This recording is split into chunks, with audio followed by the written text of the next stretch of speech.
I fixed an alien's ship, and what he showed me about heaven will destroy everything you believe about death.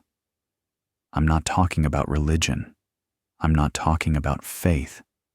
I'm talking about the actual truth of where we go when we die. A truth that's been hidden from humanity for thousands of years. A truth that will make you question every funeral you've attended, every prayer you've spoken, every tear you've shed for someone you lost. What I discovered in that desert changed me forever, and by the end of this story, it will change you too.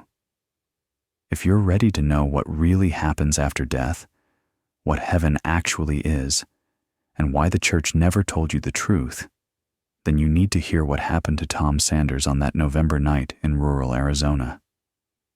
Tom Sanders was 58 years old, and he'd stopped believing in much of anything. Not officially. He still went to church most Sundays, still bowed his head when people prayed, still said Amen at the right moments. But inside, where it counted, something had broken 3 years ago, when his wife Sarah died. She'd fought cancer for 2 years. 2 years of treatments, of hope and crushing disappointment, of bargaining with God in hospital waiting rooms. Tom had prayed more in those 2 years than he had in his entire life combined. Please let her live. Please just give us more time. Please, God, I'll do anything. The prayers went unanswered. Sarah died on a Tuesday morning in March, holding his hand, whispering that she'd see him in heaven. Tom had nodded, squeezed her hand, told her he loved her. But when she took that final breath and he watched the life leave her eyes, something inside him went cold. Where was she now? Really? The pastor said she was in heaven with Jesus. The funeral attendees said she was in a better place. Everyone said she was watching over him from above. But Tom felt nothing. No presence, no peace.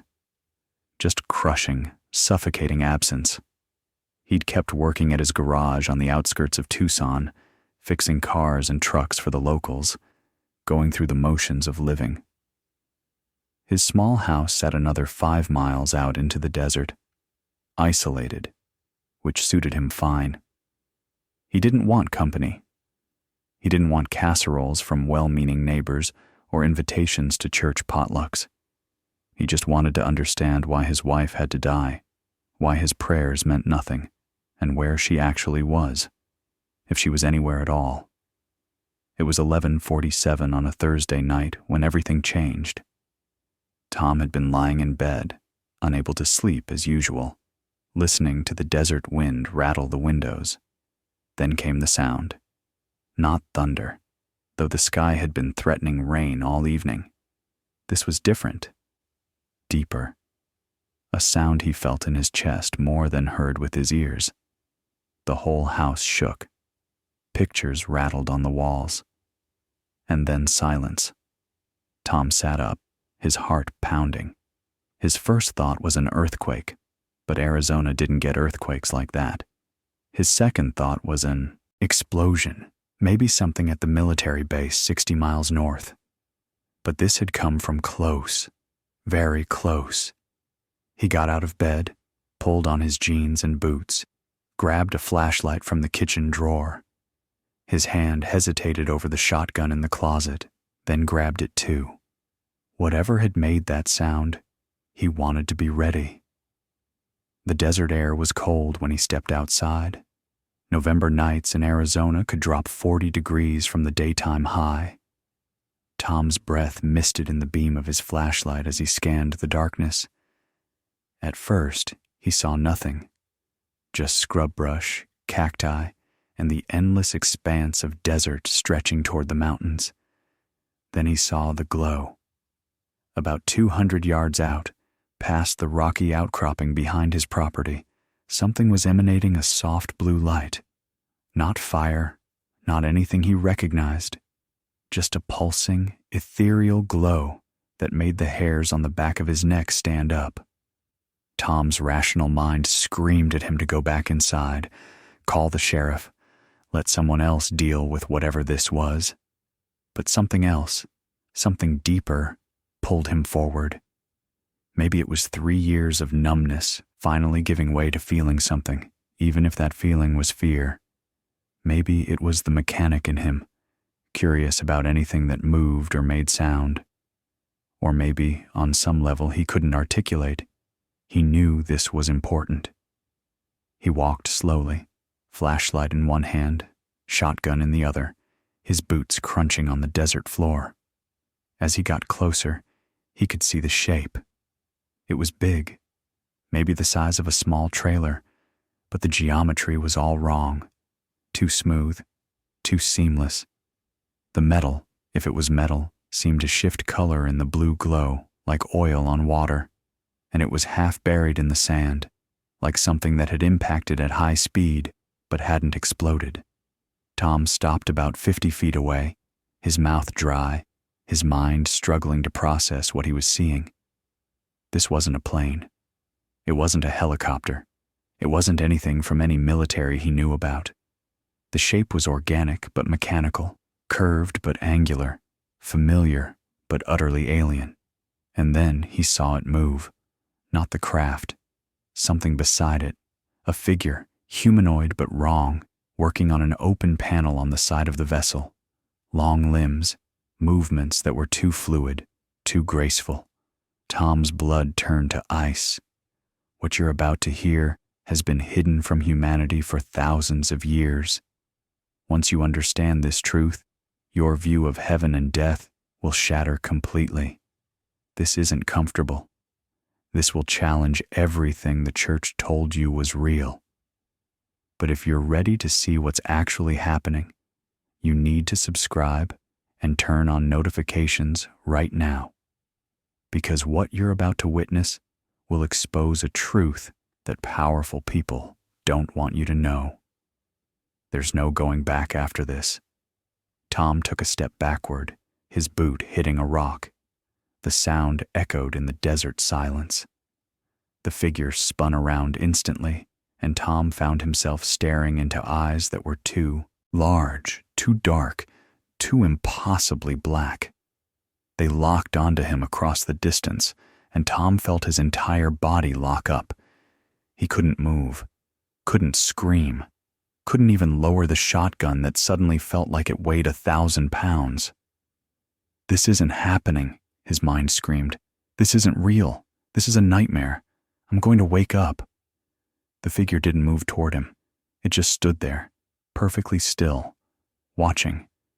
And then Tom heard it. Not with his ears, inside his head. A voice, calm and clear, speaking directly into his consciousness. Please don't be afraid. I need help. Tom's legs nearly gave out. His hands shook so violently the flashlight beam danced wildly across the sand. He tried to speak, but nothing came out except a strangled gasp. This was impossible. This defied everything he knew about reality. But it was happening. The figure raised one hand slowly, palm forward, the universal gesture of peace, of non-threat. But there was nothing peaceful about this situation. Tom was face to face with something that shouldn't exist, standing next to a craft that shouldn't exist, in the middle of the Arizona desert, in the middle of the night.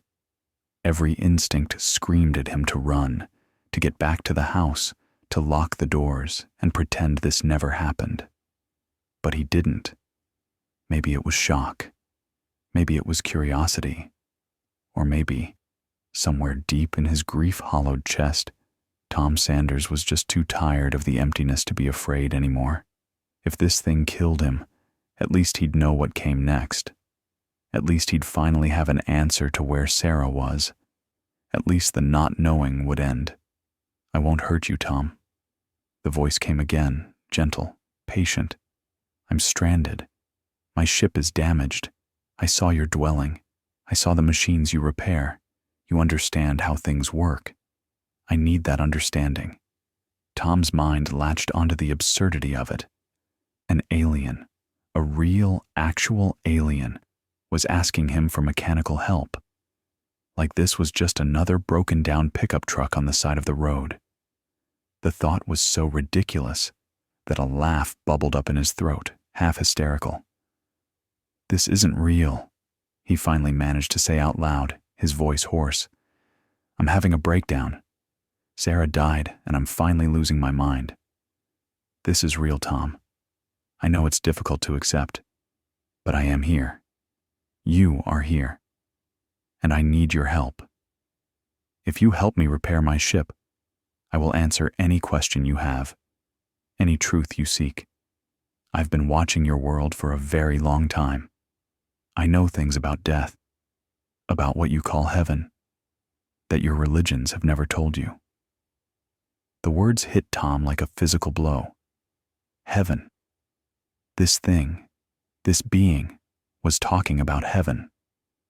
Tom took a shaky breath. His hands were still trembling, but he slowly lowered the shotgun. Not putting it down, just lowering it. Not aiming it at the creature anymore. "You know about heaven?" he asked, his voice cracking. "You know where people go when they die?" "I know what actually happens, Tom. Not what you've been taught. Not the story your churches tell. The truth. But first, you need to choose. You can walk away right now. Go back to your house. Pretend this never happened. Live with your questions unanswered until your own death comes." The being paused, and Tom felt the weight of that pause. "Or you can help me, and I will show you things that will shatter everything you believe. I will show you where Sarah actually is."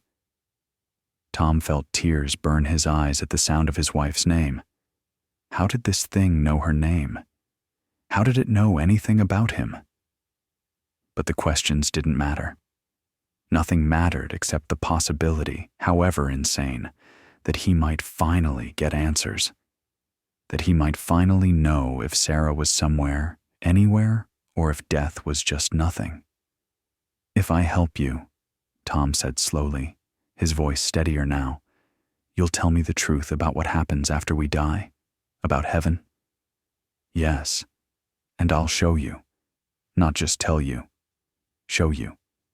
Proof you cannot deny." Tom looked at the impossible ship, at the impossible being, at the impossible situation he found himself in. 3 years of unanswered prayers. 3 years of emptiness. 3 years of wondering if Sarah's last words about seeing him in heaven were true, or just the hopeful delusion of a dying woman. He made his decision. "Okay," Tom said, taking a step forward. "I'll help you fix your ship. But you better not be lying to me about this." "I never lie, Tom. My species evolved beyond deception thousands of years before yours discovered fire. Now come. We have work to do, and you have truths to learn that will change you forever." Tom approached the ship slowly, the shotgun now slung over his shoulder, forgotten. Up close, the vessel was even more breathtaking and terrifying. The surface wasn't quite solid, wasn't quite liquid. It seemed to exist in some state between the two, shimmering with that internal blue glow.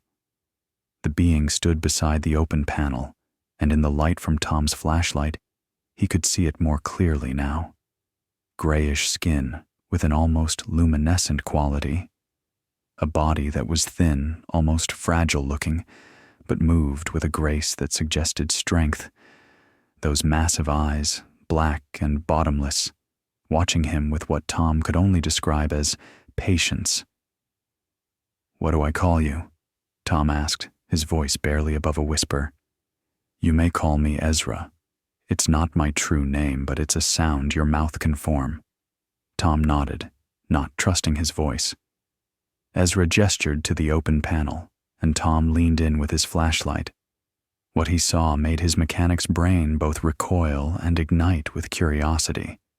The technology was completely alien, and yet, fundamentally, he understood it. There were connections. There were power sources. There were things that clearly moved other things.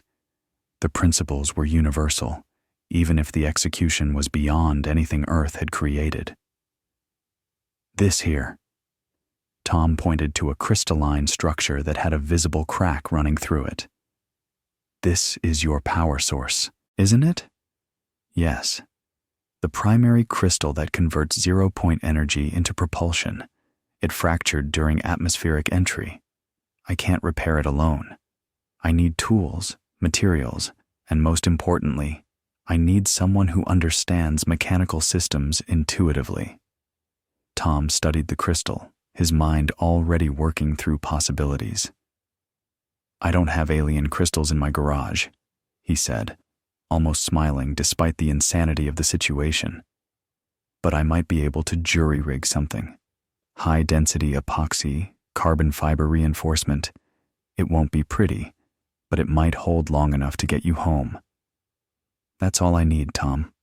Just enough to leave your atmosphere. Tom nodded. Okay, but I need to get tools from my garage, and we should probably move this thing inside before someone sees it. Agreed. I can reduce the gravitational field around the vessel. With your truck, you should be able to tow it. The next 3 days were the strangest of Tom Sanders' entire life.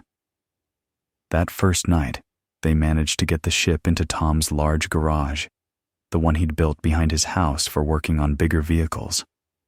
The ship, despite its size, moved almost effortlessly once Ezra did whatever he did to make it lighter. Tom hooked his truck's winch to it, and it slid across the desert sand like it weighed nothing. By the time the sun rose, they had it hidden inside with the garage doors closed, and Tom was already elbow-deep in alien technology, trying to figure out how to adapt Earth materials to repair something that had crossed light years of space. The first day was mostly controlled panic.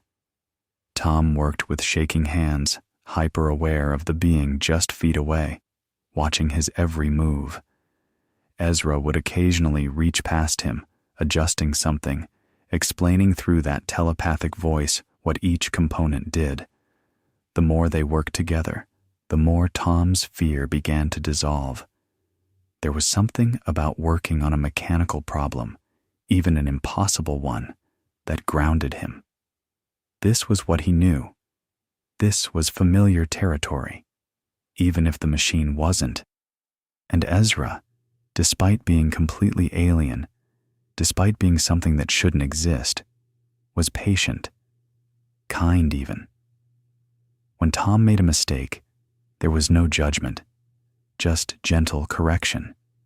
When Tom figured something out, there was something that felt like approval, like respect. By the second day, Tom found himself talking, not just about the ship, but about other things, about Sarah, about how she died, about the unanswered prayers, about the emptiness that had consumed him for 3 years. He didn't mean to. The words just started flowing, like pressure finally releasing from a sealed container. Ezra listened, never interrupted, just listened with those impossible eyes fixed on Tom, and somehow Tom could feel the being's compassion. It wasn't pity, it was understanding. "I've watched your species for a long time, Tom," Ezra finally said when Tom fell silent. "I've seen how you grieve, how you love so deeply that loss becomes almost unbearable. It's one of humanity's greatest strengths and greatest weaknesses." "Strengths?" Tom asked bitterly, tightening a connection on the crystal housing. "Loving someone so much that losing them destroys you is a strength?" "Yes. Because most species in the universe don't love like humans do. They don't bond so deeply. They don't feel so intensely. It makes you vulnerable, yes, but it also makes you capable of extraordinary things." Tom was quiet for a long moment, his hands working automatically on the repair. "Do you love, Ezra? Does your species love?" "We do, but differently. We love collectively, universally.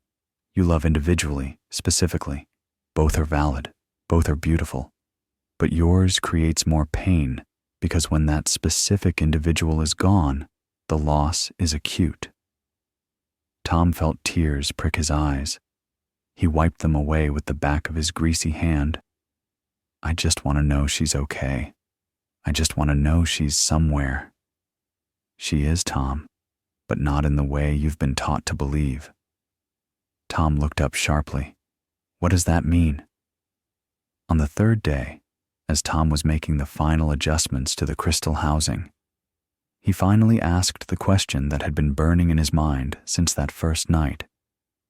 His hands stilled on the tools. Ezra, you said you've been watching Earth for a long time. You said you know things about what happens after death. Yes. Can you? Tom hesitated, his voice dropping to almost a whisper. Can you travel to heaven? With your ship, with your technology? Can you go there? Ezra was silent for a long moment, and Tom felt something shift in the air between them. That question, Tom, assumes heaven is a place that can be traveled to, a location with coordinates, and that assumption is where your entire species has been misled. Tom's blood ran cold. What are you saying? I'm saying, Ezra replied gently, that heaven is not a place, Tom. It never was. And what I'm about to show you will shatter everything your church ever taught you about where Sarah went when she died. Tom felt the wrench slip from his hands and clatter to the concrete floor. What do you mean heaven isn't a place? Where else would it be? The Bible talks about it. Jesus talked about it. People who've died and come back describe it. There's a place where good people go after death. There has to be. He heard the desperation in his own voice and hated it. But the alternative, that Sarah wasn't somewhere safe and peaceful, that she wasn't waiting for him in some beautiful afterlife, was unbearable. Ezra moved closer, those large eyes fixed on Tom with something that looked like compassion. Tom, everything that exists in your universe is energy vibrating at different frequencies. This table, this floor, your body, the air you breathe, all of it is energy vibrating at specific rates. Most of what you call solid matter vibrates at very low, very slow frequencies. That's why it appears solid to you. But there are infinite frequencies beyond what your physical senses can detect. Tom shook his head, trying to follow. What does this have to do with heaven? Heaven is not a location in space, Tom. It's a frequency of consciousness. When your physical body dies, your consciousness, the essential you, doesn't travel anywhere. It shifts frequency, like turning a dial on a radio. The radio doesn't go anywhere, it just tunes into a different station. Tom felt his chest tighten. No, that's not what the Bible says. It says heaven is above, that Jesus ascended into heaven, that when we die, we go up to be with God. Everyone knows this. Everyone believes it, Ezra corrected gently. But belief doesn't make something true. Your species has been operating under a fundamental misunderstanding for thousands of years. You're lying, Tom said, his voice rising. You're trying to destroy my faith, trying to make me think my wife is just gone, that she's not in paradise with Jesus, like the pastor said, like she believed when she died. I'm not lying, Tom, and your wife is not gone, but she's not in a physical place called heaven either. Let me show you. Ezra moved to a small device attached to its belt, something Tom hadn't noticed before. The being touched it, and suddenly the air in front of them began to shimmer and distort. Tom stumbled backward as a three-dimensional image formed, floating in the middle of his garage. It showed Earth, but from space, with what looked like layers or fields of energy surrounding the planet, invisible to normal sight. My people have been observing your world for over 11,000 years, Ezra said. We've watched your civilizations rise and fall. We've watched your religious systems develop, and we've observed what you call death from a perspective your science doesn't yet have the instruments to measure. Tom stared at the holographic image, his mind reeling. 11,000 years? You've been watching us for that long? Yes, because Earth is at a critical stage in consciousness evolution, and because we've been where you are now, we understand the transition your species is going through. The image shifted, showing what looked like a hospital room. Tom watched as a figure lay in bed, surrounded by family. He watched as the figure's breathing slowed, stopped, and then he saw something that made his breath catch. A luminous form, looking almost like the person but made of light, separated from the physical body. It didn't float upward. It didn't go anywhere. It simply became visible on a different frequency, like a radio signal that had been there all along but was now detectable. This is what you call death, Ezra explained. The consciousness separates from the dense physical form and becomes perceptible on higher frequencies. Your near-death experiencers, the ones who've been declared clinically dead and then revived, they briefly shift into these higher frequencies. That's why they report seeing tunnels of light, deceased relatives, feelings of overwhelming peace and love. They're not traveling to a location. They're experiencing a frequency shift. But they describe places, Tom argued, his voice shaking. Beautiful gardens, golden cities, being in the presence of God. Those are locations. They're perceptions, Tom. Consciousness at higher frequencies creates its own experience based on belief, expectation, and energetic resonance. A Christian might perceive Jesus and angels because that's the framework their consciousness uses to interpret the frequency. A Buddhist might perceive Buddha and enlightened masters. A child might perceive a playground or beloved grandparents. The frequency is the same. The interpretation is personal. Tom felt like the ground was disappearing beneath his feet. So you're saying heaven and hell don't exist? That it's all just, imagination? That Sarah isn't really anywhere? Ezra's telepathic voice softened even more. Heaven and hell absolutely exist, Tom. They're just not locations. They're states of consciousness, frequencies of being. When you live in love, gratitude, peace, and compassion, you're literally vibrating at what you would call a heavenly frequency. When you live in fear, hatred, anger, and judgment, you're vibrating at what you would call a hellish frequency. And when your body dies, your consciousness naturally gravitates to the frequency that matches your habitual state of being. So people create their own heaven or hell. Tom's voice was barely a whisper. In a sense, yes. But it's not permanent, Tom. It's not an eternal judgment. Consciousness continues to learn, to grow, to evolve. What you experience after death is simply the next stage of your evolution. Some consciousnesses need to experience what you might call hellish frequencies to understand the consequences of their choices. Others experience heavenly frequencies as a period of rest and integration before continuing their journey. Tom sank down onto his workbench, his legs unable to hold him anymore. Then where is Sarah? What frequency is she on? Is she okay? Is she suffering?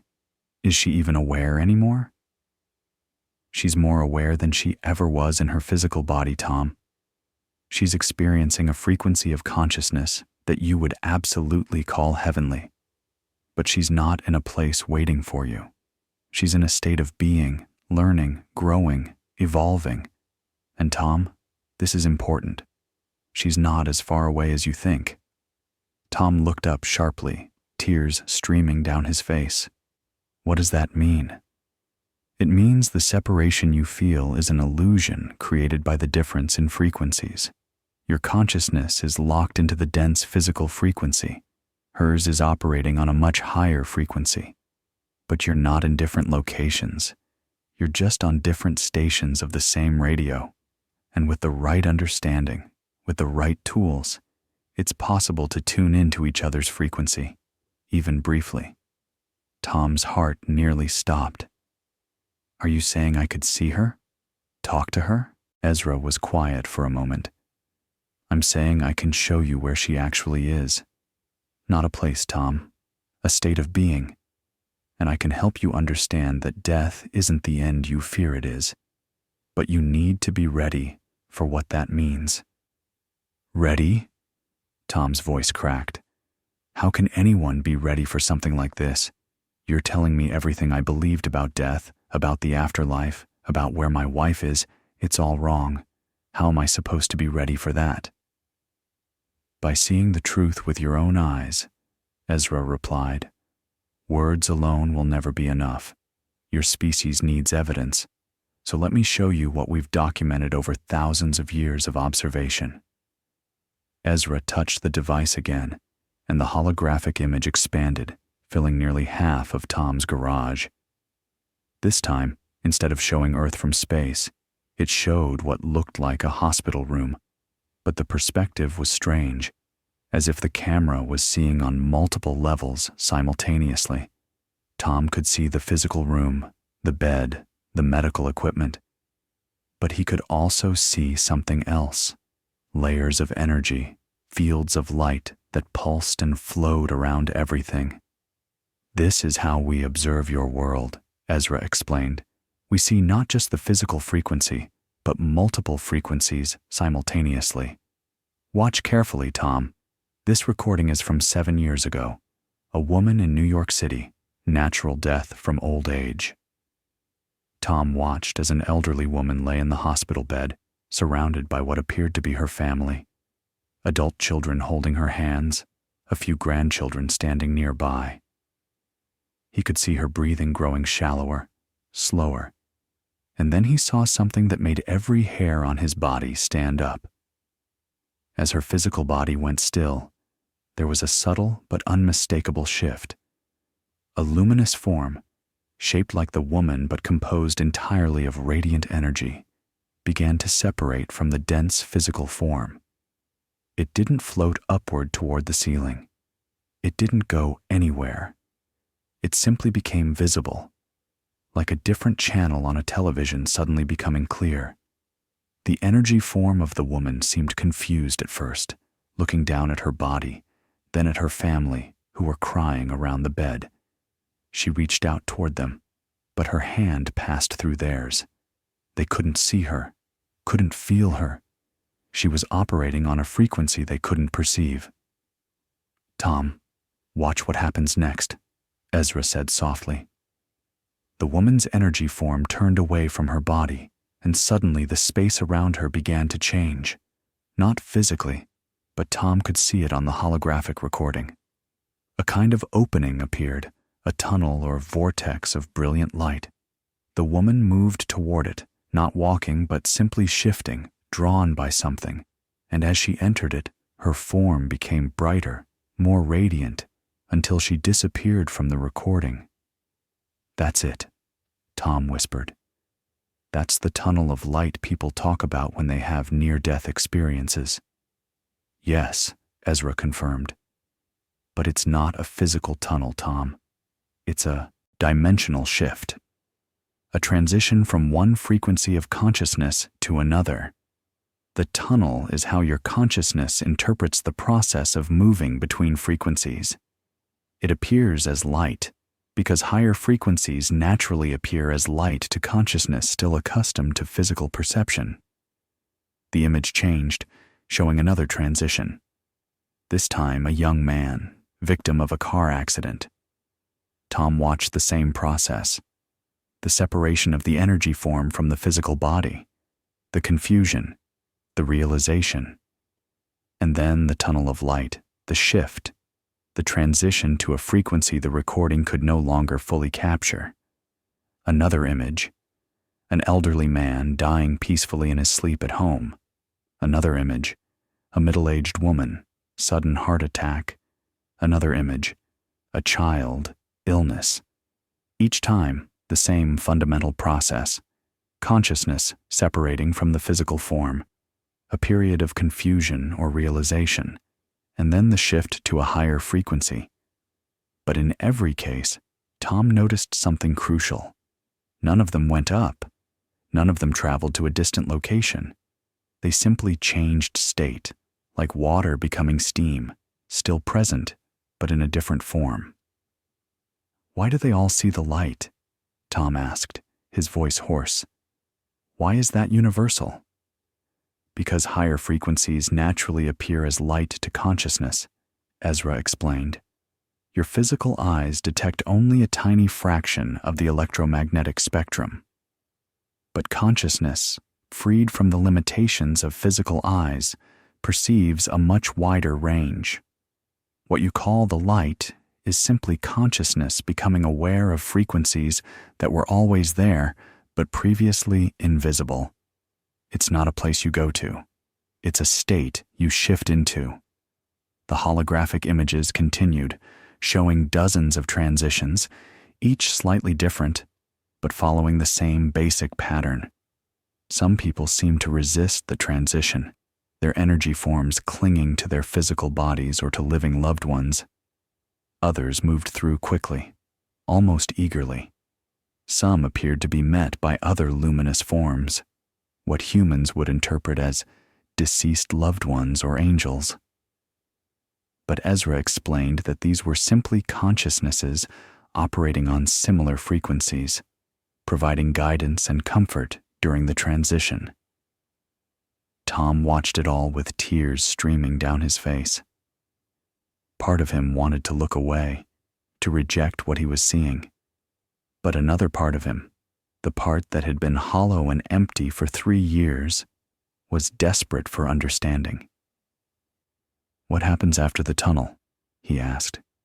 "Where do they go then?" "They don't go anywhere, Tom. They simply continue to exist on that higher frequency. What they experience depends on their level of consciousness, their beliefs, their unresolved emotions, their spiritual evolution. Some experience what you would call heaven, beautiful realms of light and love. Others experience darker frequencies, what you would call hell or purgatory, because they're carrying unresolved pain, guilt, or negative energy. But none of it is permanent. Consciousness continues to evolve, to learn, to grow. "Show me Sarah." The words burst out of Tom before he could stop them. "You said you've been observing for thousands of years. You said you watched her die. Show me what happened to my wife. Show me where she is now." "Tom," Ezra's voice held a note of caution. "Are you certain you want to see this? It may not be what you expect. It may not provide the comfort you're seeking." "I don't care," Tom said fiercely, standing up from the workbench. "I've spent 3 years wondering, 3 years praying to a God who didn't answer, 3 years feeling like she just vanished into nothing. If you can show me what actually happened to her, I need to see it. I need to know." "Very well," Ezra said quietly. "But remember, Tom, she didn't go to a place. She shifted to a frequency, and what you're about to see may challenge everything you hoped was true." The holographic display shimmered and changed. Tom's garage, with its concrete floor and oil stains and decades of accumulated tools, disappeared. In its place, he saw a hospital room he recognized immediately. The same room where he'd spent Sarah's final days. The same monitors. The same uncomfortable chair where he'd dozed fitfully. The same window overlooking the parking lot where he'd stood countless times, trying to breathe, trying to hold himself together. And there, in the bed, was Sarah. Tom's knees buckled, and he grabbed the workbench for support. "Oh, God," he whispered. "Oh, God, that's her." The recording showed Sarah exactly as he remembered her in those final days. Thin from the cancer, her hair gone from the chemotherapy, but still beautiful to him. Still the woman he'd loved for 32 years. Tom was there too, sitting in that chair beside her bed, holding her hand. He watched himself, watched the exhaustion and grief carved into his own face. "This is from the morning she transitioned," Ezra said gently. 3 years ago, March 14th, 6:47 in the morning. Tom nodded, unable to speak. He remembered every second of that morning, how the sunrise had painted the hospital room gold, how Sarah had squeezed his hand one last time, how she'd whispered that she loved him, that she'd see him in heaven, how he'd watched the monitor flatline and heard that terrible, endless tone. But now he was seeing it from a different perspective. As Sarah's breathing slowed and stopped, Tom watched something extraordinary happen. A luminous form began to separate from her physical body. It looked like Sarah, every detail perfect, but composed entirely of radiant light. The energy form sat up, confused, looking down at her own body. She looked at Tom, still holding her dead hand, tears streaming down his face.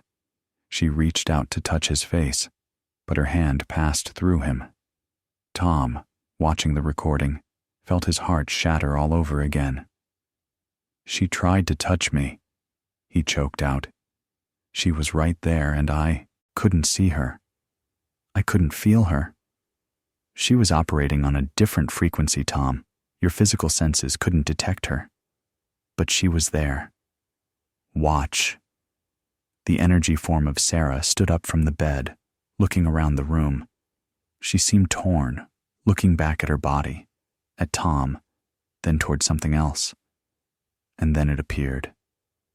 The tunnel of light opening like a doorway in the fabric of reality itself. But Sarah hesitated. Tom watched as his wife's energy form moved back to where he sat grieving, leaning down close to him, trying to communicate something. Her lips moved, though no sound came in the recording. "What is she saying?" Tom demanded. "What is she trying to tell me?" Ezra was quiet for a moment. "She's telling you not to be sad. She's telling you she's okay. She's telling you she loves you and that this isn't the end." Tom covered his face with his hands, sobbing. On the recording, Sarah finally turned away from his grief-stricken form and moved toward the tunnel of light. But what happened next wasn't what Tom expected. As Sarah entered the light, her form didn't just disappear. It expanded. It was the only word Tom could think of. Her consciousness didn't go somewhere. It became more.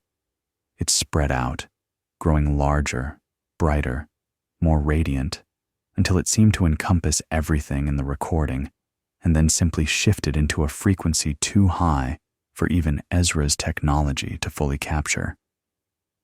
"She didn't go to a location," Ezra explained softly. "She expanded into a higher state of consciousness. What you call heaven isn't a place where she's waiting, Tom. It's a frequency where she's experiencing existence in a completely different way. She's not confined to a single point anymore. She's everywhere and nowhere simultaneously." "I don't understand," Tom said, his voice breaking. "How can she be everywhere and nowhere? Where is she?" "Think of it this way," Ezra continued. "When water evaporates, does it go somewhere?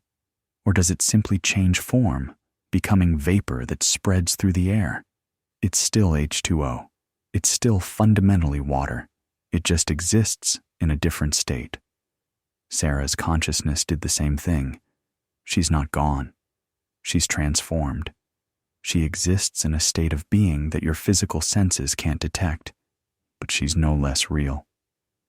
Tom sank to the floor, his back against the workbench, staring at the space where the holographic recording had been. "For 3 years," he whispered. "For 3 years, I've been praying for her, praying to God to take care of her in heaven, praying that she was okay up there somewhere."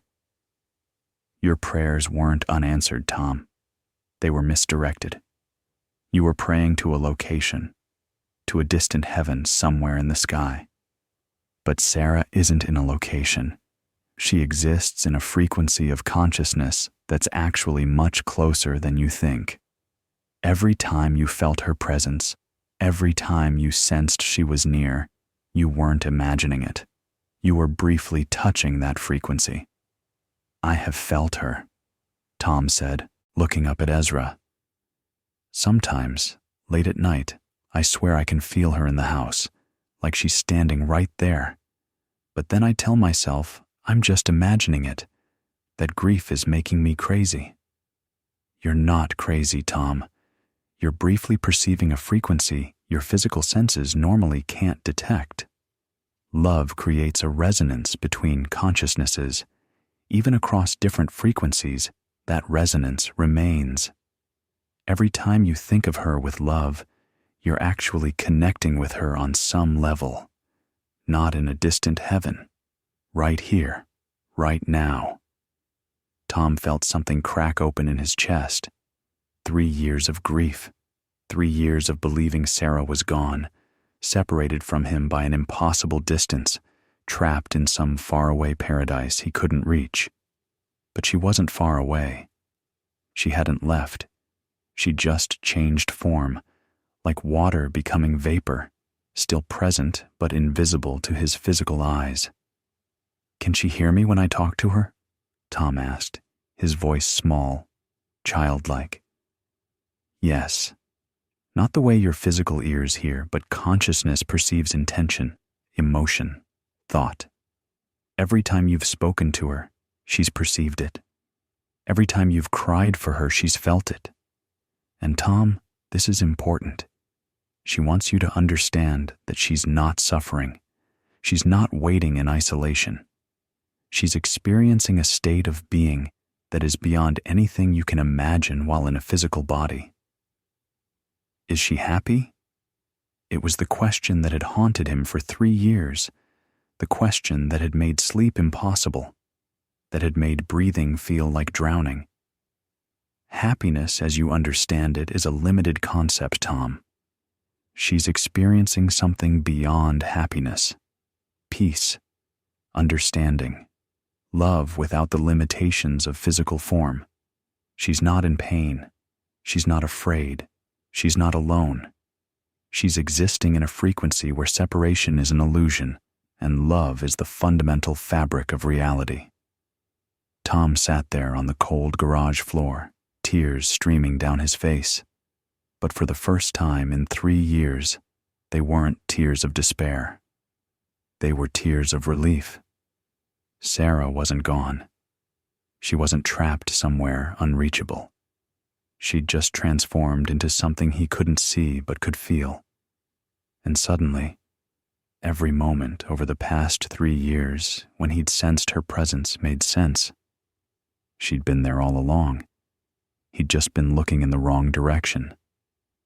Tom sat there for a long time, just breathing, just feeling the weight of 3 years of grief slowly lifting from his chest.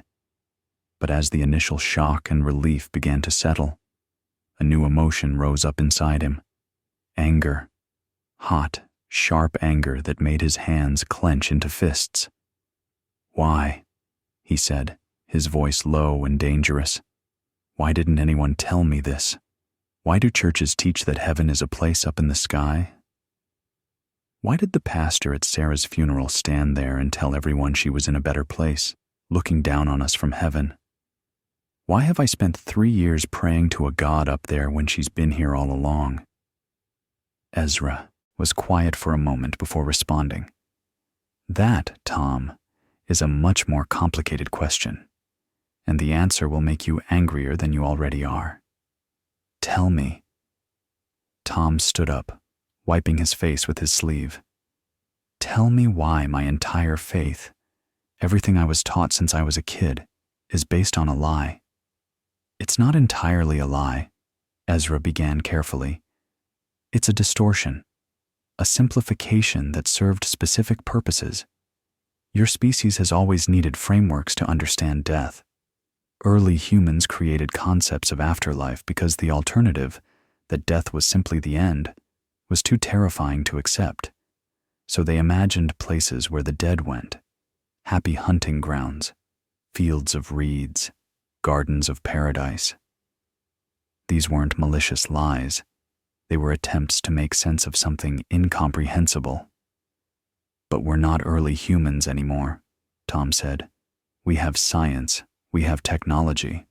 Why are we still teaching this simplified version? Because, Ezra replied, institutions discovered that physical heaven and hell were incredibly effective tools for control. Tom felt a chill run down his spine. Control? What do you mean? Think about it, Tom. If people believe there's a physical place called heaven where good people go, and a physical place called hell where bad people go, and if they believe that access to heaven depends on following specific rules, who gets to decide what those rules are? The church, Tom said slowly, his stomach turning. Religious authorities. Exactly. For thousands of years, religious institutions have maintained power by positioning themselves as gatekeepers to heaven.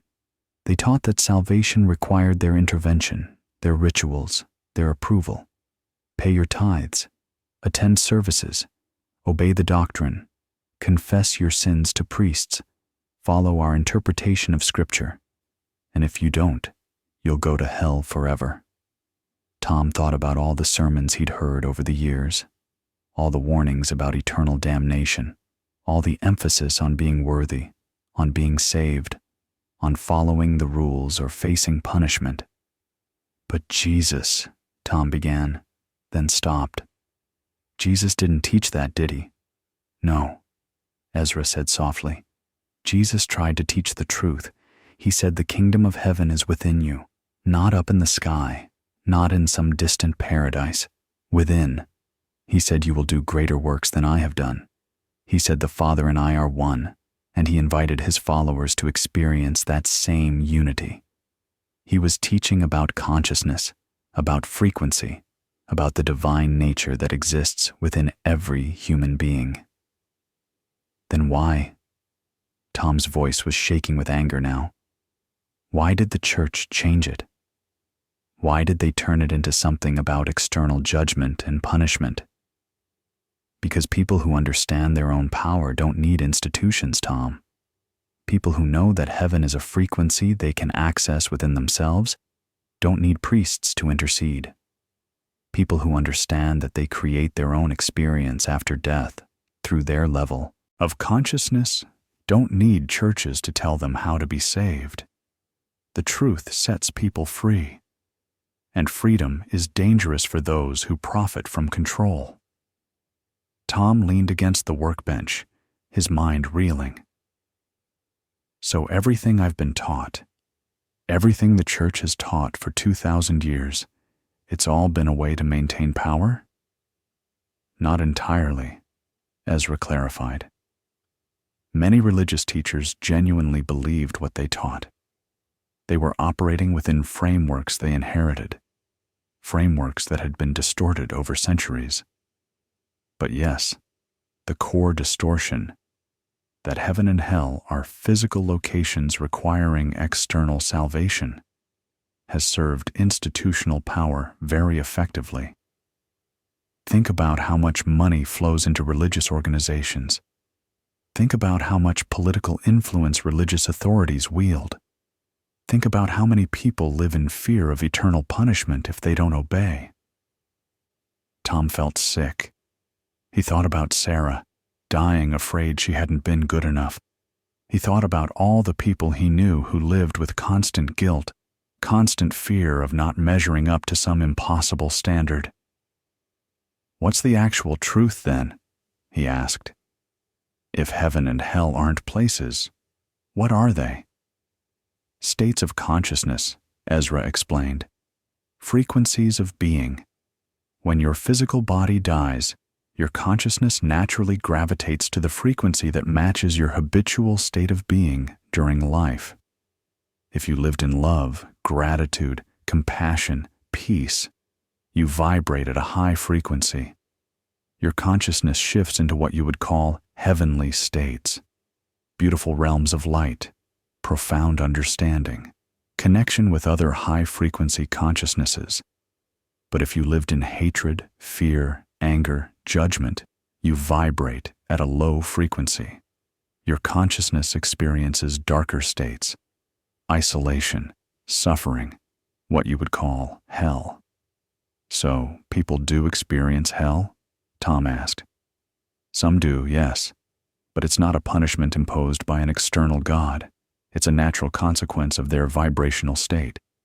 And it's not eternal, Tom. That's another distortion. Consciousness continues to evolve. Those experiencing low frequencies eventually learn, grow, and shift into higher states. Hell is a temporary state of learning, not permanent damnation. Tom was quiet for a long moment, processing. So we create our own heaven or hell based on how we live. Essentially, yes. Your thoughts, emotions, actions, they all create your vibrational frequency, and that frequency determines your experience both in life and after death. Jesus tried to teach this. He said, as you sow, so shall you reap. He said, the measure you give is the measure you receive. He was teaching about frequency, about resonance, about consciousness creating experience. The kingdom of heaven is within you, Tom whispered, remembering the verse. He wasn't speaking metaphorically, was he? No, Tom. He was being completely literal. Heaven isn't a place you go to after death if you're good enough. Heaven is a frequency of consciousness you can experience right now by living in love, gratitude, and peace. And when you die, if you've cultivated that frequency, you naturally continue to experience it. Tom felt something fundamental shift in his understanding. So, the church, he said slowly, they took a teaching about internal transformation and external freedom, and they turned it into a system of external judgment and institutional control. Yes, Ezra confirmed, and millions of humans have suffered because of it, living in fear, dying in fear like Sarah, believing they need to be saved by something outside themselves when the truth is, they already have everything they need within. Tom stood there in his garage, surrounded by tools and oil stains and the impossible alien ship, and felt his entire worldview crumbling. Everything he'd believed, everything he'd been taught, everything that had given structure and meaning to his life. It was all based on a misunderstanding, a distortion designed to keep people dependent on institutions rather than awakening to their own power. I need to see her, Tom said suddenly, looking at Ezra with desperate intensity. Not a recording, not her energy signature from 3 years ago. I need to connect with her now. You said she's not far away. You said she's on a different frequency. Can you help me reach that frequency? Can you help me connect with her? Ezra was silent for a long moment, those massive eyes studying Tom carefully. What you're asking is possible, Tom, but it's not without risk. Your consciousness is designed to operate in the dense physical frequency. Shifting it temporarily to higher frequencies can be disorienting, overwhelming. Some humans who've experienced this, through what you call near-death experiences, struggle to integrate back into physical reality. I don't care, Tom said firmly. I've spent 3 years thinking she was gone, 3 years of emptiness. If there's even a chance I can connect with her, feel her presence, know that she's really okay, I'll take any risk. Very well, Ezra said. But understand this won't be like a conversation. You won't be talking to her the way you did when she was physical. You'll be experiencing her frequency directly. It's more intimate than physical communication. You'll feel what she feels. You'll perceive what she perceives. It's a form of communion that transcends language. Tom nodded, his heart pounding. How do we do this? Ezra moved to the ship and removed a small crystalline device from a compartment. This is a consciousness amplifier. It will help your awareness expand beyond its normal frequency range. But the technology alone isn't enough. You need to focus your intention, your love for Sarah. That emotional resonance is what will actually create the connection. Ezra gestured for Tom to sit down on the garage floor. Tom lowered himself to the concrete, his legs crossed, feeling ridiculous and terrified and desperate all at once. Ezra sat across from him, holding the crystalline device. It began to glow with a soft blue light. Close your eyes, Tom. Take deep breaths. Let go of your fear. Fear vibrates at a very low frequency and will prevent the connection. You need to focus on love.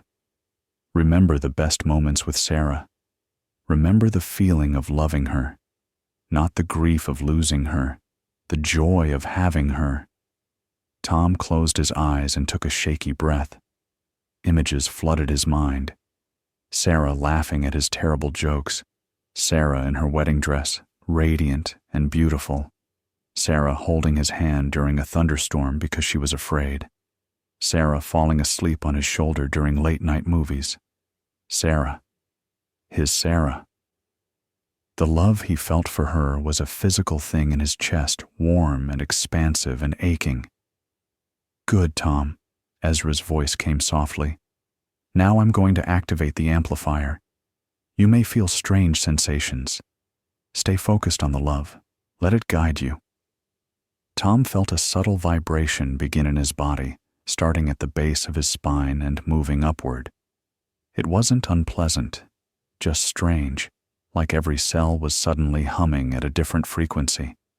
The sensation grew stronger, moving up through his chest, his throat, his head. And then everything changed.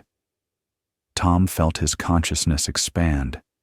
There was no other way to describe it. One moment, he was sitting in his garage, eyes closed, aware of his body, the concrete floor, the sounds of the desert outside.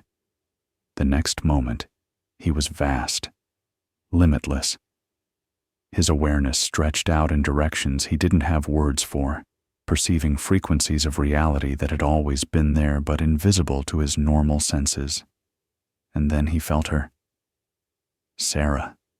Not as a person standing somewhere, not as a voice speaking to him, but as a presence, a consciousness, a frequency of pure love and light that he recognized instantly and completely. It was Sarah, her essence, everything that made her who she was, but freed from the limitations of physical form. Tom, if he still had a mouth, would have sobbed. The connection was so intimate, so complete, that it shattered him. He wasn't talking to Sarah. He was with Sarah, in her. She was in him. There was no separation, no distance, no boundary between where he ended and she began. He felt what she felt. Joy, peace, love so profound and unconditional that it made every human emotion he'd ever experienced seem like a pale shadow. She was okay. She was more than okay. She was existing in a state of consciousness that was beyond anything he could have imagined. And she had never left him. That was the truth that crashed into Tom's awareness like a wave. She had been there all along, vibrating at a frequency he couldn't normally perceive, but present, always present. Every moment he'd felt her in the house, every time he'd sensed her nearby, it wasn't imagination or wishful thinking. It was real. She was real, just operating on a different station of the radio. Tom felt memories, not his own, but Sarah's. He experienced her transition from her perspective, the confusion of separating from her body, the moment of recognition when she saw the tunnel of light, the expansion into higher consciousness, the overwhelming relief when she realized death wasn't the end, just a transformation. And he felt her awareness of him over the past 3 years, his grief, his prayers, his loneliness. She had perceived all of it. She had been trying to reach him, to comfort him, to let him know she was still there. But he'd been locked into the physical frequency, unable to perceive her attempts at connection. "I love you, Tom." The thought came not as words, but as pure feeling, pure knowing. "I never left. I'm still here. I'm always here." Tom tried to respond, but there were no words in this state. Only emotion. Only the love that poured out of him like light. The love he'd carried for 32 years of marriage. The love that hadn't died when she did. The love that had kept him breathing through 3 years of emptiness. And in this moment of perfect communion, Tom understood something profound. Death wasn't separation. It was transformation.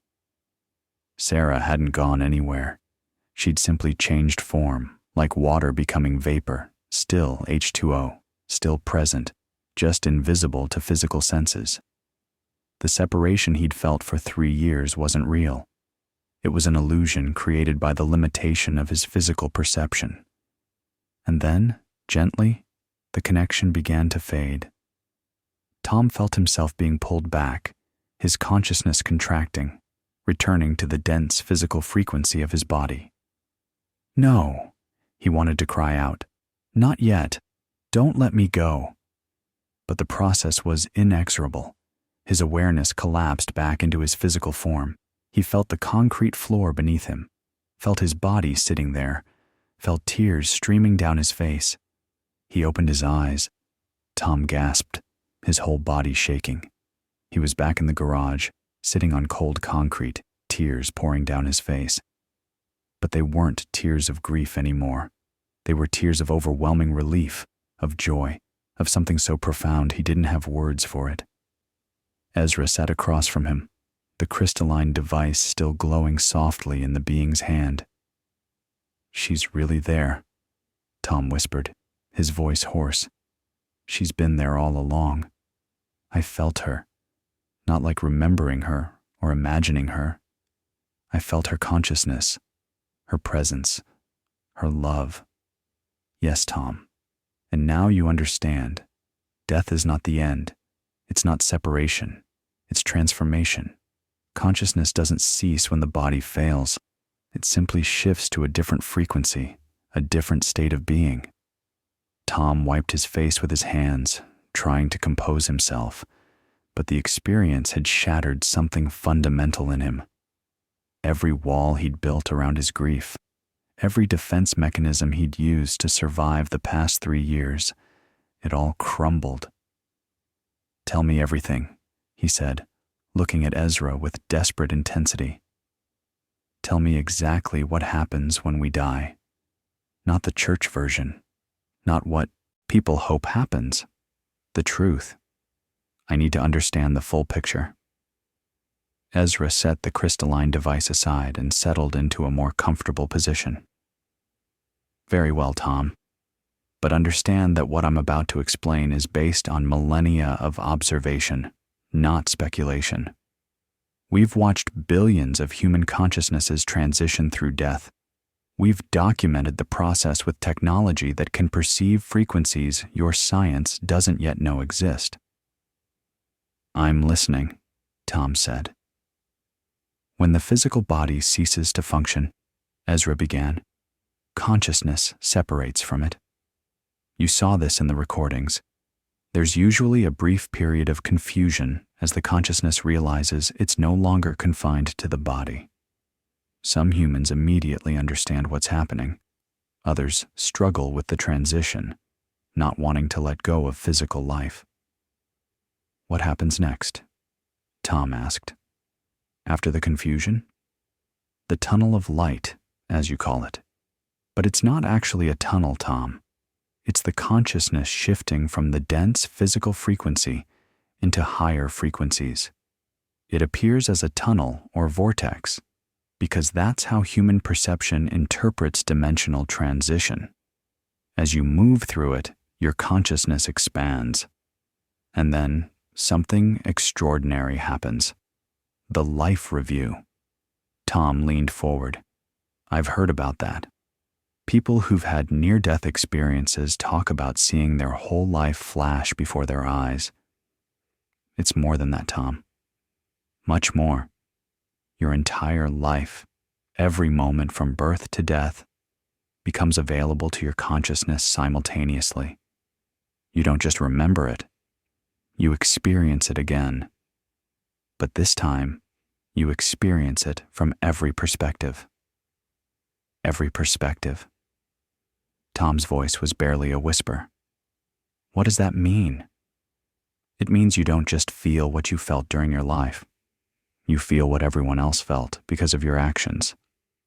Every person you were kind to, you experience their gratitude, their relief, their joy. Every person you helped, you feel their appreciation. Every person you loved, you experience the warmth and happiness your love brought them. Ezra paused, and Tom felt a chill run down his spine. But also, Tom, every person you hurt, you feel their pain. Every cruel word you spoke, you experience the wound it created. Every time you acted from selfishness or anger or hatred, you feel the suffering it caused. Not as punishment, but as understanding. Perfect, undeniable understanding of the impact of your existence. Tom felt his chest tighten. That sounds like judgment, like punishment. It's not external judgment, Tom. There's no God on a throne deciding if you were good enough. No angels weighing your deeds on scales. You judge yourself, and you do it with perfect clarity, without the ability to lie to yourself, without the ability to make excuses or justify your actions. You simply see the truth of who you were and what you did. That sounds terrifying, Tom said quietly. It can be, Ezra acknowledged. For those who lived primarily from ego, from selfishness, from causing harm to others, the life review can be an intensely painful experience. That pain is what your religions call hell. But it's not eternal damnation, Tom. It's a learning experience. It's consciousness confronting the consequences of its choices. And then what? After the life review?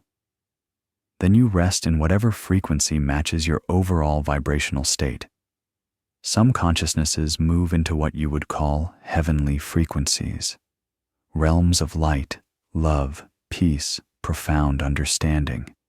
They rest there, integrate the lessons from their life, experience a state of being that transcends physical limitations. Others move into lower frequencies, dark, isolated, painful states where they must confront and process the negative energy they accumulated during life. These are the hellish frequencies. But Tom, and this is crucial, neither state is permanent. Tom looked up sharply. What do you mean not permanent? Heaven and hell, as you understand them, are temporary states of consciousness. They're not your final destination. They're rest stops on a much longer journey.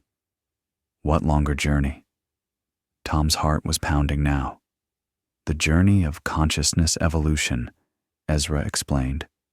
After you rest, after you integrate the lessons from your life, after you process whatever you need to process, you choose to incarnate again.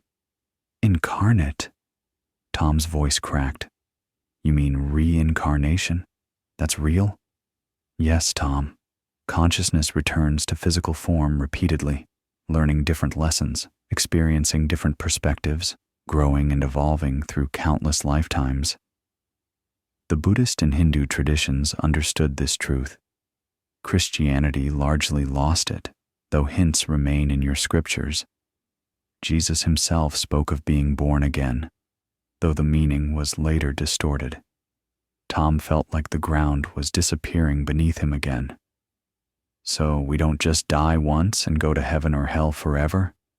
We come back, we live multiple lives? Yes, and you choose those lives, Tom. Not consciously at first, when consciousness is young and inexperienced.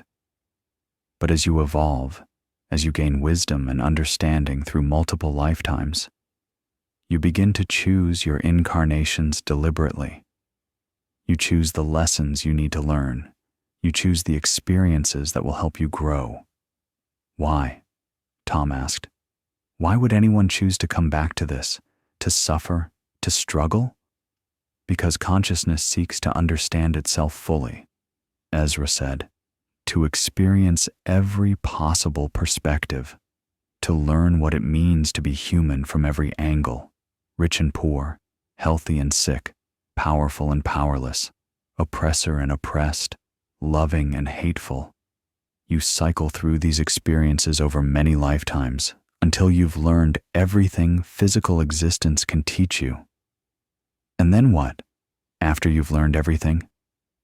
Then you graduate from the physical frequency entirely. You move into higher dimensions of existence where consciousness operates in ways that can't be described with human language. You become what some traditions call ascended masters, enlightened beings, gods with a small g. You continue to evolve, but on levels beyond what I can adequately explain to you. Tom sat in silence for a long time, trying to process everything. His entire understanding of life and death had been turned inside out. So, Sarah, he finally said, is she going to come back? Will she reincarnate? Eventually, yes, when she's ready, when she's learned what she needs to learn from her current state of consciousness. She may already be planning her next life, choosing the circumstances that will best serve her evolution. Will I see her again, in another life? You may, Tom. Consciousness tends to reincarnate in groups, learning from each other across multiple lifetimes. Sometimes you're married, sometimes you're siblings, sometimes you're enemies who need to resolve old conflicts. The relationships change, but the soul connections remain. Tom felt tears burning his eyes again, but this time they were different. Not grief, not even relief, something closer to awe. Everything I believed was wrong, he whispered, but somehow the truth is so much more beautiful than the lie. But as that thought settled in Tom's mind, another feeling rose up to replace the awe. Anger. Deep, burning anger that made his jaw clench and his hands ball into fists. Beautiful? He said, his voice rising. You think this is beautiful? I wasted 3 years grieving for someone who was never gone. I spent my whole life believing a lie. I went to church every Sunday for 58 years. I prayed, I tithed, I served. I tried to be a good Christian, and it was all based on a distortion. A lie designed to control people and keep them dependent on institutions. Tom stood up abruptly, pacing back and forth across the garage. Sarah died terrified she wasn't saved, terrified that she hadn't done enough, hadn't been good enough for a God who was supposedly all-loving. She spent her last moments afraid instead of at peace because the church taught her to fear judgment instead of understanding transformation. How is that beautiful? Ezra remained seated, watching Tom with those impossible eyes that somehow conveyed infinite patience. Your anger is understandable, Tom. It's natural to feel betrayed when you discover the framework you built your life on was incomplete. But I need you to understand something important. The core truths of your faith, they're not lies. Tom stopped pacing and turned to face Ezra. What do you mean? You just told me heaven isn't a place. You told me hell isn't permanent. You told me we reincarnate. Everything the church taught is wrong. The interpretation was distorted, Ezra corrected gently. But the essence, the core message that someone like Jesus tried to teach, that remains true. Love is the highest frequency. Forgiveness heals. Compassion elevates consciousness. Service to others accelerates spiritual growth. These truths are universal, Tom. They exist across all civilizations, all dimensions, all levels of consciousness evolution. But the church twisted them. Tom said bitterly. They took teachings about internal transformation and turned them into external control. They took a message about freedom and made it about fear. Yes. But Tom, do you think most pastors, most priests, most religious teachers know they're teaching a distorted version? Do you think they're deliberately lying? Tom was quiet for a moment. He thought about Pastor Williams, who'd officiated Sarah's funeral. A kind man who'd served his congregation for 30 years. A man who'd sat with dying people, married young couples, baptized babies, genuinely believing he was serving God. No, Tom said finally. Most of them believe what they teach. They were taught the same distortions by the generation before them. Exactly, Ezra said. Your species has been operating under this misunderstanding for so long that it's become embedded in your culture, your language, your entire worldview. Most religious people are sincere. They're doing the best they can with the framework they inherited. They don't know the full truth because it's been lost, fragmented, distorted over thousands of years. But someone must have known, Tom argued. At some point, someone must have known the truth and deliberately changed it. Perhaps, Ezra acknowledged. In the early centuries after Jesus died, there were many competing interpretations of his teachings. Some groups understood that he was teaching about consciousness, about the divine nature within every human. But those interpretations were declared heretical. They were suppressed. The books that contained them were burned. The people who taught them were killed. And eventually, the version that served institutional power became dominant. Tom felt his anger deflate slightly, replaced by something more like grief. So even if I wanted to, I can't just go back to church and believe what I believed before. I can't unknow this.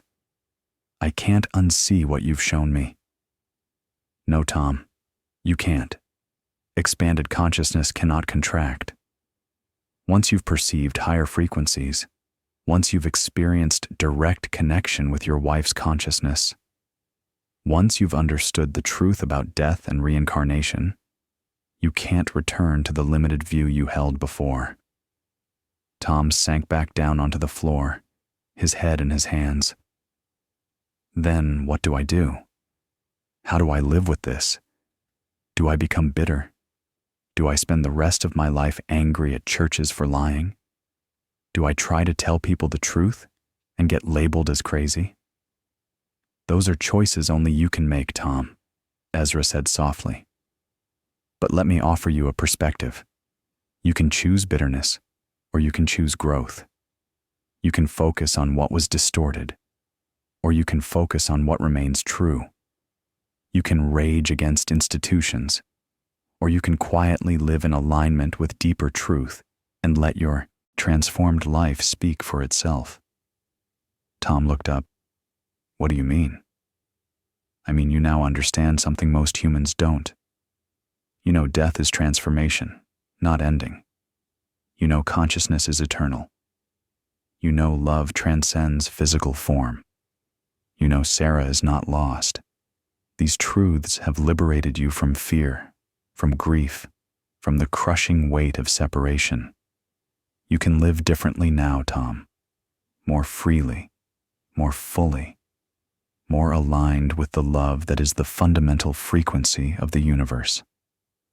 But what about my faith? Tom asked, his voice breaking. What about God? Is God even real, or is that another lie? God is absolutely real, Tom, but God is not an old man on a throne in the sky judging you. God is the source consciousness from which all existence emerges, the field of infinite potential that manifests as reality, the love that underlies all frequencies, the intelligence that designs universes and guides consciousness evolution. Every religion has perceived this source and tried to describe it with limited language and cultural frameworks. Some came closer to truth than others, but all were attempting to point toward the same infinite reality. Tom felt something shift inside him. Not a breaking, but an opening. Like a door he didn't know existed had just swung wide. "So faith isn't destroyed," he said slowly. "It's just, expanded? Liberated?" "Yes," Ezra said, and Tom could sense something like approval in the telepathic voice. "Your faith in love, in growth, in consciousness, in the eternal nature of existence, that remains. It's stronger now because it's not based on fear of punishment or hope of reward. It's based on direct experience, on understanding, on knowing rather than just believing." Tom stood up again, but this time without anger. He felt lighter somehow, like a weight he'd been carrying for 3 years had finally lifted. "I connected with Sarah," he said, a smile breaking through his tears. "I felt her. She's okay. She's more than okay. And I'll see her again. Maybe in another life. Maybe when I die and shift to her frequency. But she's not gone. She was never gone." "Never gone," Ezra confirmed. "And neither is anyone else you've loved and lost. They're all operating on frequencies you can't normally perceive. But they're there. Always there. And Tom, when your time comes to transition, you'll understand it completely. You won't die in fear like Sarah did. You'll transition with knowledge, with peace, with certainty." "That's what you've given me," Tom said, looking at Ezra with gratitude.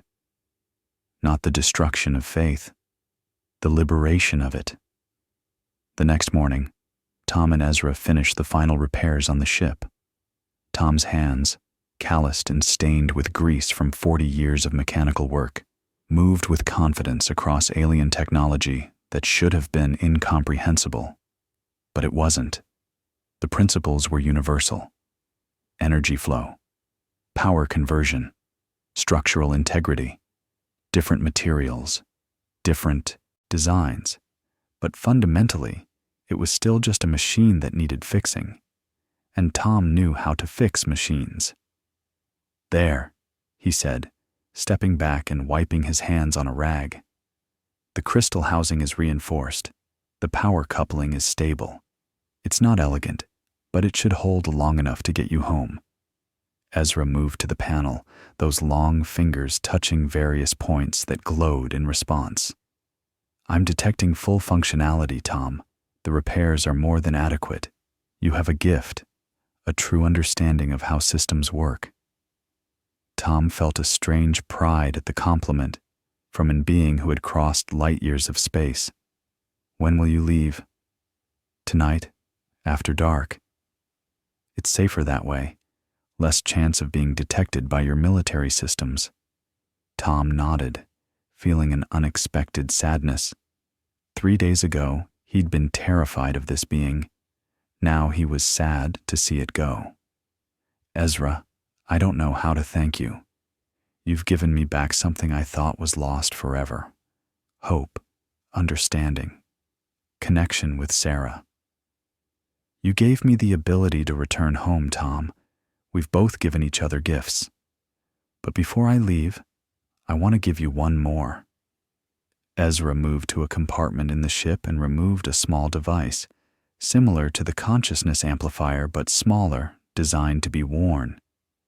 "This will help you maintain awareness of higher frequencies. You won't need my technology to connect with Sarah anymore. This will help you perceive her presence naturally, regularly, whenever you focus your intention and open your heart." Tom took the device, feeling its gentle warmth in his palm. "How does it work?" "Wear it against your skin. It will gradually attune your consciousness to perceive beyond the physical frequency. Over time, you'll be able to sense Sarah's presence without it. But until then, it will help you maintain the connection you experienced.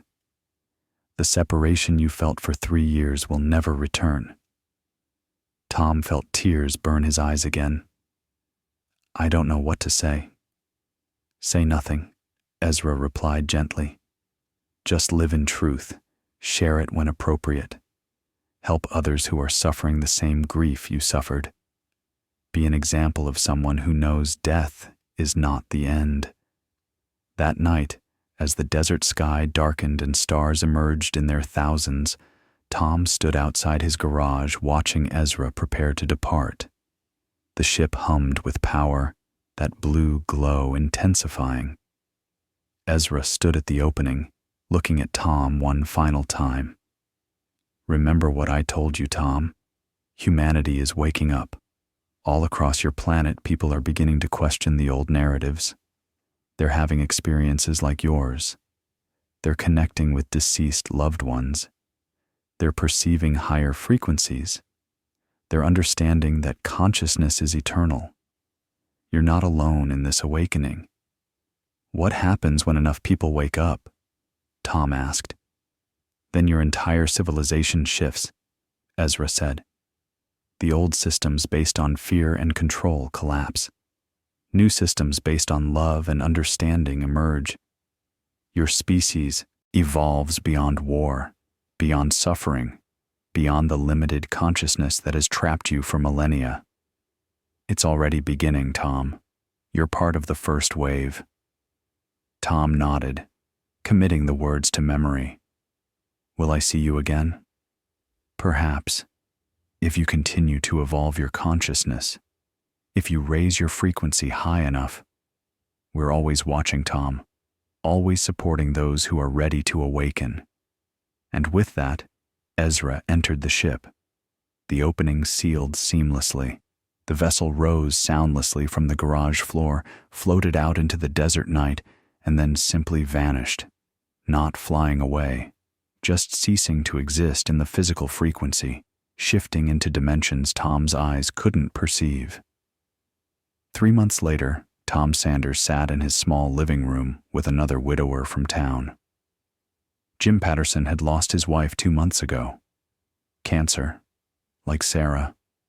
The grief was fresh and raw on Jim's face, the same emptiness Tom recognized from his own reflection 3 years earlier.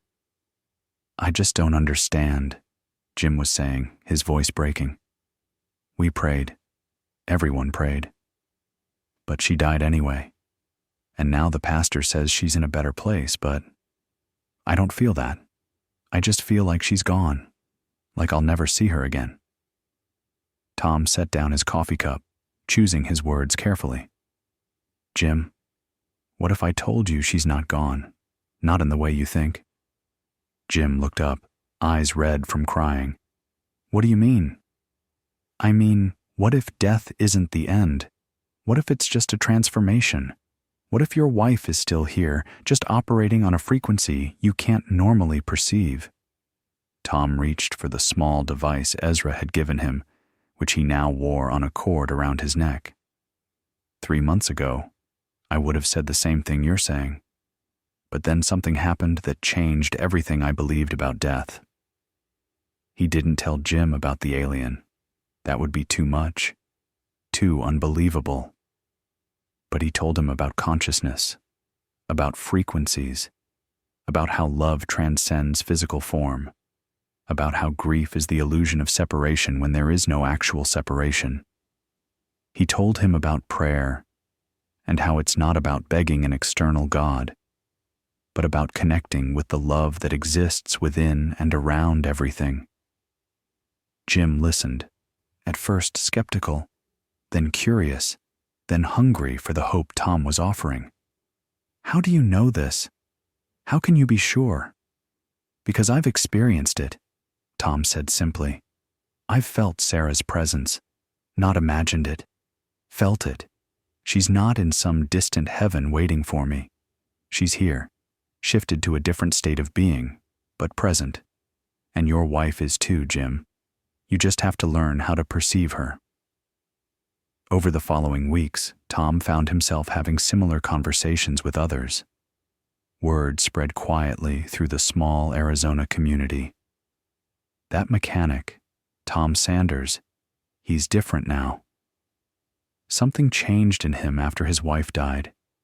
He talks about death like he knows something the rest of us don't.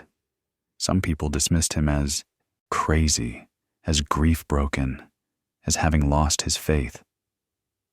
But others, those who were suffering the same crushing loss Tom had suffered, they listened. They felt something in his words that resonated deeper than any sermon they'd heard. Truth, not belief, not hope, certainty born from direct experience. Tom still went to church sometimes, but he sat in the back now, listening to the sermons with new ears.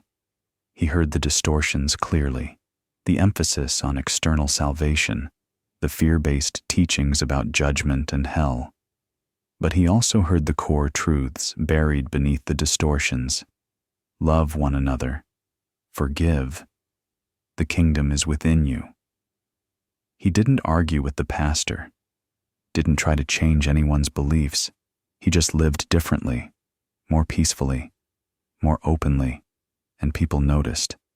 The device Ezra had given him, Tom wore it every day, and it worked exactly as promised. He could sense Sarah now, not constantly, but regularly. When he sat quietly in the evening, when he worked on a particularly challenging repair, when he looked at the stars and thought about the vastness of consciousness, she was there, not speaking to him in words, just present. A warmth, a love, a knowing that death had not separated them, only transformed the nature of their connection. Tom Sanders was 58 years old, and for the first time in 3 years, he was at peace. The grief hadn't disappeared entirely. He still missed holding Sarah's hand, hearing her laugh, seeing her face. But the crushing emptiness was gone, replaced by something deeper. Knowing. Sarah wasn't lost. She was transformed. And when his time came, when his own body failed, and his consciousness shifted to that higher frequency, they would be together again. Not in a distant heaven, but in a state of being where separation was impossible, and love was the only reality. What happened to Tom Sanders in that Arizona desert will challenge everything you've been taught about death, about heaven, about the nature of consciousness itself. If his story resonated with something inside you, if you've felt that same crushing grief of losing someone you love, if you've wondered whether there's more to death than what churches teach, then you're part of the awakening. Subscribe to this channel. Share this story. Question everything. Seek truth. Because the greatest lie ever told is that death is the end. It's not. It's transformation. And those you love are closer than you think.